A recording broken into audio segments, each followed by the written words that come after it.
Welcome to 8-Minute Automation. Today I'm going to show you how to toggle the script or the Visual Basic script and to generate a sawtooth waveform with the Visual Basic script in the WinCC HMI screen. So you can see by toggling the scripts the value keeps increasing up to 50 and suddenly fall back to 0. When I'm toggling it again, that script keeps working as cyclically. This will be the Visual Basic script, and you can see in the trend it is generating a sawtooth waveform, and you can see the current value in the Visual Basic units. And let's see how. For this complete action I just need two tags. You can see on the tags, HMI tags. Inside the default tag table you can see HMI tag 1 will be an integer tag and the second tag will be a boolean tag. I just need two tags for the incrementing operation, and we can go for the scripting.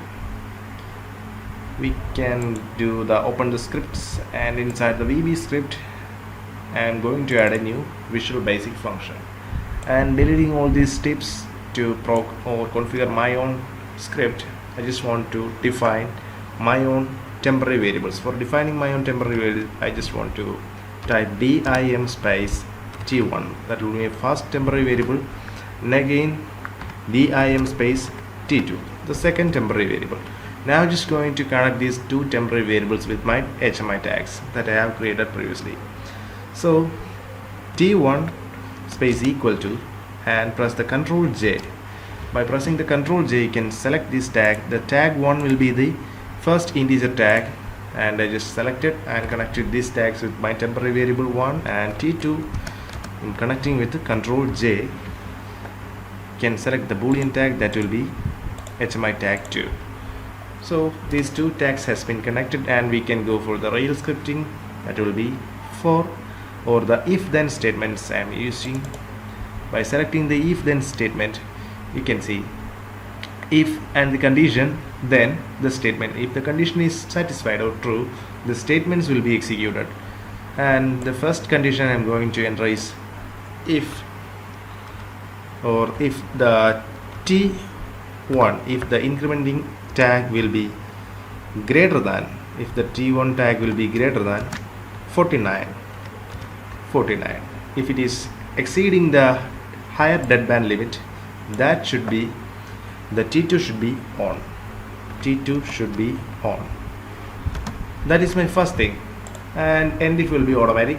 And adding the next if and then statement, if the condition is, the condition I am using, if t1 is less than 1, if it is dropping to 0, first thing is it is incrementing up to 50, then t2 will be 1, and when it is dropping to 0, the statement or the thing that should be executed will be t2 will be 0. T2 will be equal to 0. So that tells you are, and now we can go for the incrementing tags on the next line. Just adding the if and then statements. The condition is if the t2 is 1, if the t2 equal to 0, if the t2 equal to 0, then we have to start our incrementing tag. T1 should be equal to t1 plus 1. That will be my incrementing tag. Just misscripted it, have to use the equal to. So this is the incrementing tag when the t1 equal to t1 plus 1 for the incrementing the tag.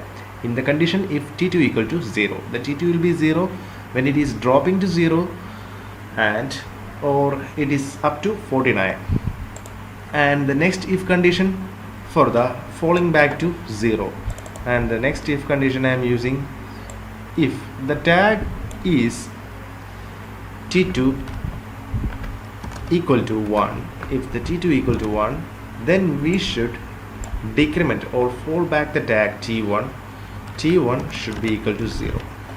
That is the falling back thing, and we can add one more thing, that we have to define these things again, that smart tag HMI tag 1 and smart tag HMI tag 2. For this I just want to add this, list the objects, and inside this I just want to define the normal tag, that will be HMI tag 1, that will be equal to t1. And again the smart tags taking here objects, or we can press the Ctrl J, and the smart tag 2, that will be equal to T2. That's it. So I just completed my scripting for the increment and falling back to the previous condition. You can go for validating the script, for checking the syntax error. By clicking here, you can see there will be no errors by clicking on the validation button. And we can go to close this thing, or we can go to the root screen, and I just adding one thing that will be showing the value of the incrementing tag. For that I am using a trend view. From here, right here, I am using a trend view for showing the values. So inside the trend view, I am going to configure this thing. Go to properties and add a new tag. By using a new trend, you can go to the source settings, and I just selecting my HMI tag 1, and the cycle will be 0.5 seconds for better updating time. And that's it. And I'm going to add one more thing, that will be an IO field and a push button.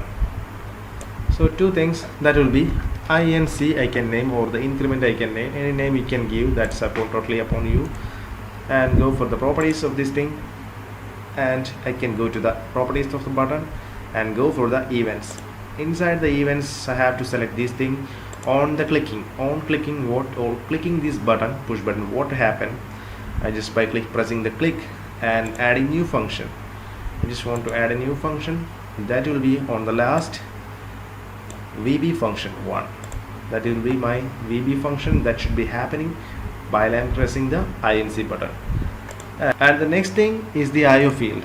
In the IO field, I can go for the properties and go to the properties right here and go for the tags, and just selecting the HMI tag 1 for showing the value right here, the incrementing value. For the fancy, I'm just using one more thing, that will be a meter that will be showing the value, or the process tag that will be incrementing tag. That will also, I'm just using the integer tag. And we have just done. We can go for the runtime. First thing, we just want to compile this thing, and they will be showing no errors, all clear, and we are ready to go to the simulation.